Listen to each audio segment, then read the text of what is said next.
We are making homemade salsa for canning, and I'm cooking this salsa this time. I usually just do fresh salsa that I can. So I'm doing a total of 9, 10, 11, 12, 13, 14, 15, 16 pounds of tomatoes. About half are red. Right now what I'm doing is chopping them to get them ready to cook. Chopped almost half of the green, and I leave the skin on and just wash them, cut off the parts I don't want in the salsa, and put on the chop setting in the blender.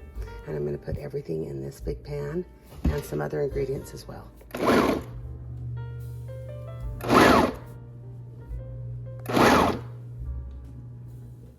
Almost there.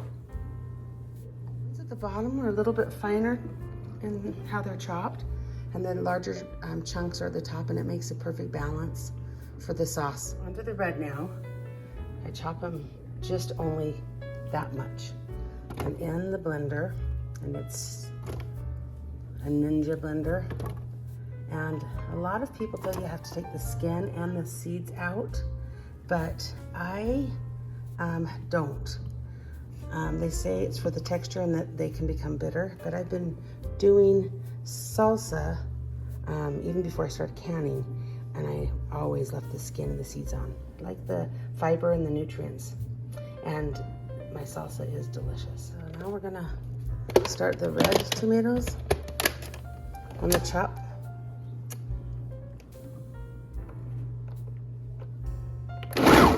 These are much juicier, so more liquid comes out.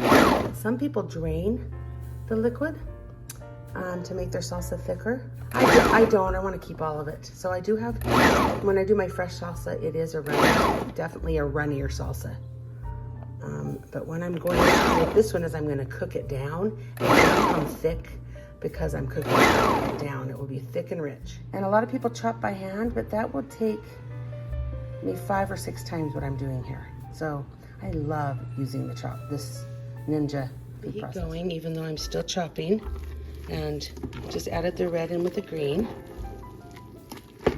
Then I'll do all the other ingredients, bring it to a boil, and let it cook way down so it's thick and rich. Last bit of tomatoes, and then we'll do the other ingredients, peppers and onions and cilantro. And then the spices. Oh, it's gonna be so delicious. Oh, put that last bit in. I'm gonna give it a good stir. And it's red and green. It's a fun salsa to give away for Christmas because of the colors. Okay, we're gonna add the tomatoes, we're gonna now blend up or chop up the onions and green peppers and cilantro and spices. We'll go 4 onions. 4 onions in this recipe. I just cut them into quarters and put it in my chopper. Not to worry. This chops the onion just perfectly. Gives us nice chunks. Okay, I'm gonna pour this into the pot and do the green peppers. 4 peppers chopped so they can chop up in the chopper here. I mean the Ninja in the chopping setting. And we'll add. Man, it's smelling good. On smoothie right at first for like 4 seconds. It really blended it good. But that's fine. It'll be delicious juices at the bottom there. Smell green peppers. Okay, we're gonna add that in and have it and give it a good stir. And add, look how full this very giant pot is. So we started with about 16 pounds of tomatoes and then about 4 pounds of more veggies. So we have about 20 pounds here. And we're going to do the spices that would correspond with that amount. Look at the beautiful colors in this salsa. We'll cook it down. So here we go with the tablespoons, heaping tablespoons of canning salt. You can use sea salt if you'd like to. 4 tablespoons, heaping tablespoons of garlic powder, 1 tablespoon of cumin powder, and 1 tablespoon of chili powder. And now we're gonna add a little sugar as well. Sugar, and that seems like a lot, but for how much food we have in here, that's just gonna cut that acid taste, add a little sweetness, and it'll be just perfect. Now we're gonna add, you can add the lemon juice, lime juice, or vinegar. This is just my preference. I like lime as well. 1 3/4 cup of lemon juice. Really important because it helps the product to be safe for canning. Okay, I'm gonna give this a really good stir, and then we're gonna bring it to a boil and watch it thicken. So see where it's at in the pan, and we're gonna watch it go down and down. It's actually really yummy right now, but this would be really watery. And so we're gonna cook this, and I don't mind a watery salsa like this, but I already have a bunch of jars with the fresh salsa that hasn't been cooked. So I'm gonna do this one and get it really thick. If you watched my green tomato jam, it'll be thick like that. Isn't that pretty with the red and green? I'm going to give it a taste just for to see if I have enough salt and the other spices. Oh my goodness, that is so delicious. I forgot the cilantro, so I'm gonna cut up the cilantro right now. 2 bunches of cilantro. I'm gonna chop this up. Cilantro, I'm gonna chop up. I like to usually add this in with the tomatoes or with one of the other things to chop, but I forgot about them, so we're gonna just do them. Very beautiful, very yummy. Okay, let's take a look inside. Looks amazing. Okay, we're gonna add this over to that big pot. Add another beautiful layer of color and flavor. If you do not like cilantro, just leave it out. If you want a little bit of spice to your salsa, add some jalapeno or red pepper flakes. I'm actually gonna add just only 1 teaspoon to this whole pot of red pepper flakes, so it's just very, very, very, very mild. Oh, look at that. So just a half of a teaspoon because we really like it mild over here. Well, some of us like it hotter, and they can add some more chili peppers to theirs when they eat it. But those of us that like spicy, but spicy doesn't like us, I want a little less. Okay, I'm gonna stir this in and bring it to a boil and check back with you soon. To a boil here. And see all that steam? That's good. That's what you want. This is gonna reduce it. So it's already come down. I don't know if you remember where it was, right there. It's already come down. This is probably gonna take about 45 minutes to an hour to reduce down to where I want it. It's coming up, the boil's coming up. Give it a stir every now and again, but it is looking really good. You can see how it's coming down. With hot water and soap, 7 quart size. That's what I'm gonna start with. And then there'll be some left. And then I'm gonna fill the rest with a 1/2 quart size because we go through it fast, but when I wanna give it away, I don't know if other people go through it as fast as we do. And so I like to have that smaller size. So I've got this, I've got it turned up now to start it heating up because it'll take me about 30 or 40 minutes to heat this all the way up to boiling while this is reducing. Then I'll fill the jars and put it in. Put them in like this, let them get used to the hot boiling water. It will be hot inside the jars. And as it gets used to it, 5 minutes or so, I'll let it down. That helps so it doesn't siphon if I don't do a drastic temperature change. What is siphoning? What is siphoning? So that's when the product in the jar comes out into the water, some of it. It's still concealed, but it also can have little particles in the seal. So it's better not to have any siphoning. So that's why I want to let the temperatures really be gradual, not put something in a boiling. Even though this is really hot into the jar will be a little cooler because it's not to the boil anymore by the time I put it in here. That's the boil I want. If you get foam on the top here, when it is ready to scoop in, you can just scoop that foam off the top. All right, it's coming down.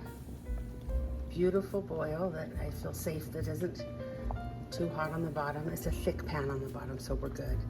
and I just stir it once in a while. What else I'm doing right now? This sourdough sandwich bread that's just going in the oven. And the middle one is cracked pepper and cheese. And then just regular white sandwich loaves with sourdough. The one in the middle is going to my neighbors who love the cheese cracked pepper. It's getting really close. I'm gonna guess about 15 more minutes. But you can see here how much it's come down. And then just look how the sauce is getting thicker.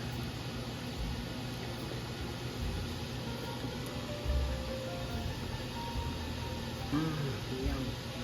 So I'm just gonna make it a little bit thicker.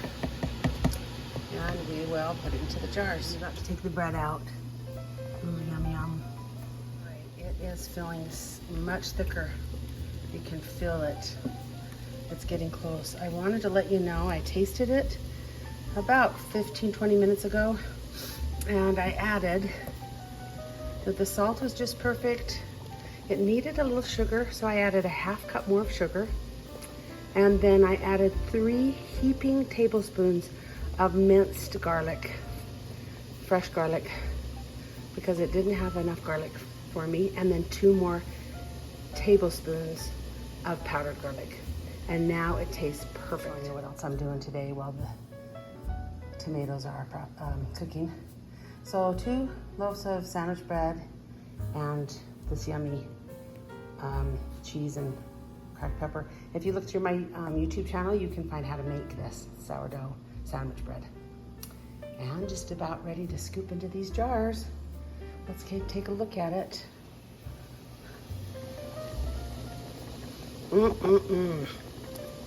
Wish you could smell it. Wonderful, wonderful, wonderful. And then this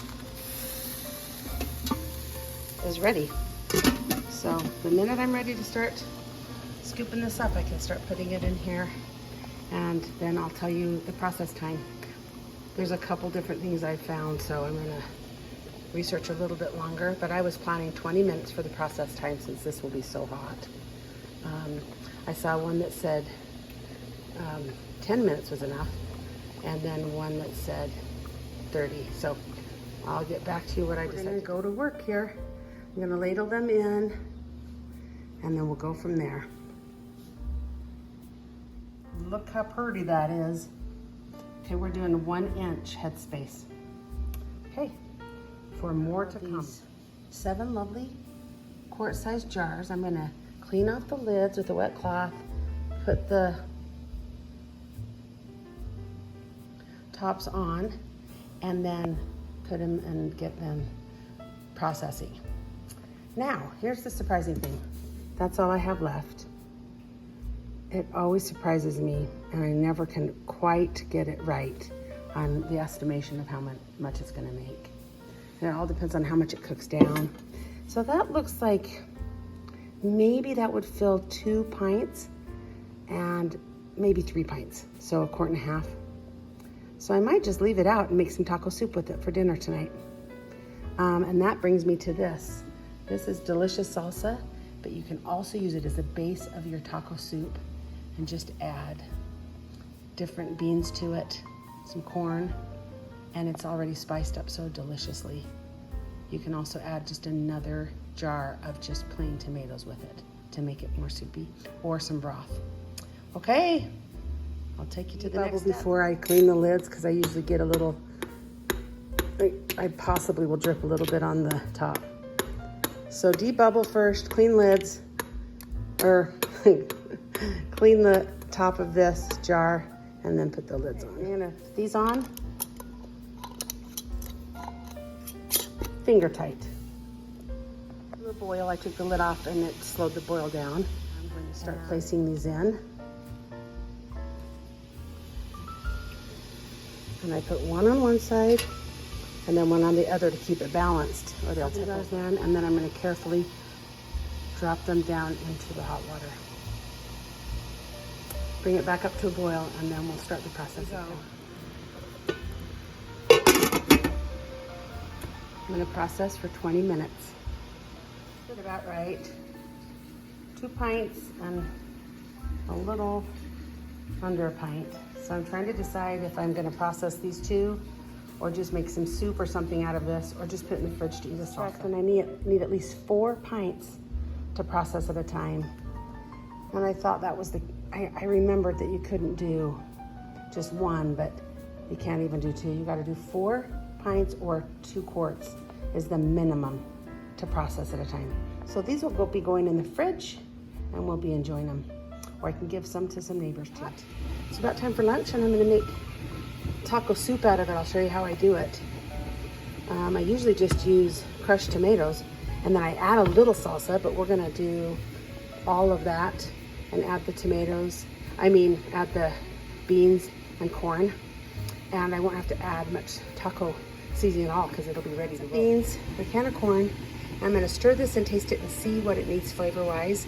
And if it needs a little more tomato flavor, I'm gonna add just a can of condensed tomato soup. Delicious. I am gonna add the condensed tomato soup to make it more like a soup. And you could also do broth if you wanted it more like a enchilada style soup instead of a thicker taco soup flavor. I'm gonna stir that in, but I'm actually gonna add just a tablespoon of taco seasoning just to give it a little of that taco. It's so delicious. Okay, bringing this up to a heat. Then I'll scoop it into a bowl with some cheese, sour cream, and some chips on top, and then maybe some olives with some delicious taco soup. The timer went off. I'm gonna take the heat off, and I'm going to take this off the heat. Then take the lid off, and it immediately cools down.